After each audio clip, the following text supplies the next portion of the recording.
Hello guys, good morning. May troubleshoot ako rito na Passion 125. Ang problema niya, okay naman yung supply ng gasolina. Tapos bago spark plug, bago CDI.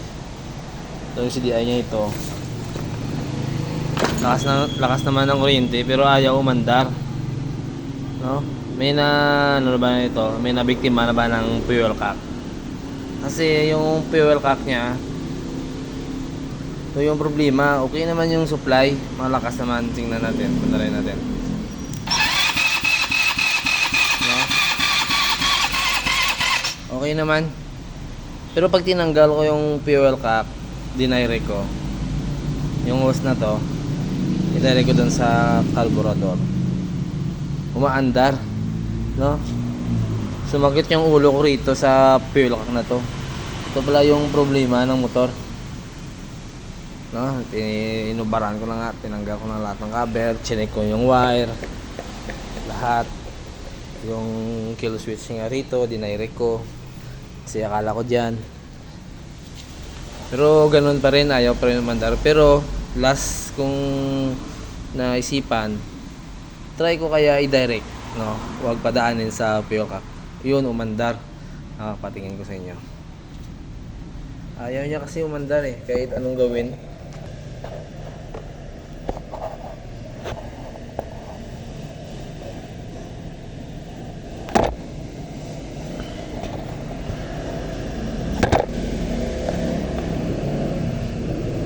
No, lobat na yung baterya, ayaw pa rin umandar.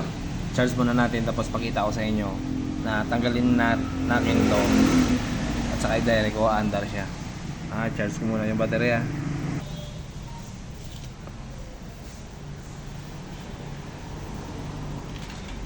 So guys, tanggalin natin yung fuel cock. May gasolina. Tapos yung hose na galing fuel tank, ilagay natin dito, i-direct natin. Tapos yung natira yung ganito,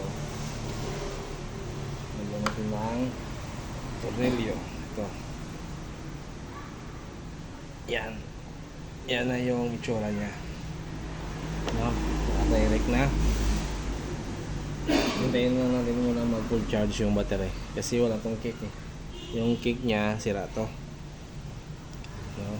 Yung kickstarter nya sira, kaya sa starter na lang.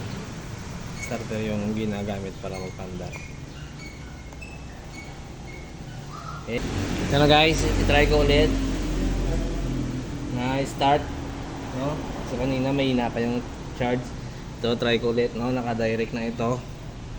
Na-direct ko na yung hose na galing tangke. Tapos yung isa, yung hose na papuntang manifold, nilagyan ko ng tornilyo. Tapos yung fuel cock guys, ito na, no? Tinanggal ko na, bali naka-direct na. Try ko pa andarin o andar ba o hindi.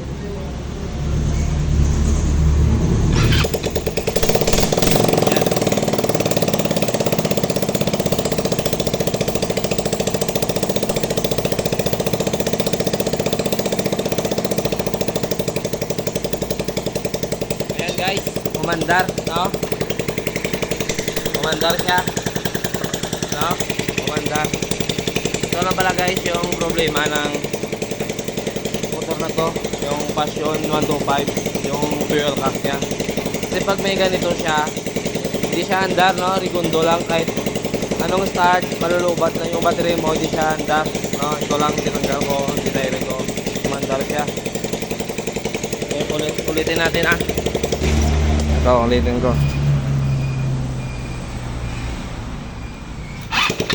Yan. Ayos. Baka mangyari din sa inyo to na double check mo ang ganitong pyesa, no? Yung fuel cock nya. Kasi sumakit yung ulo ko rito eh. Punta to na dinala lang mayari. Ngayong araw ko lang umaga na natapos na ito pala yung sira, yung fuel cock nya. Yes.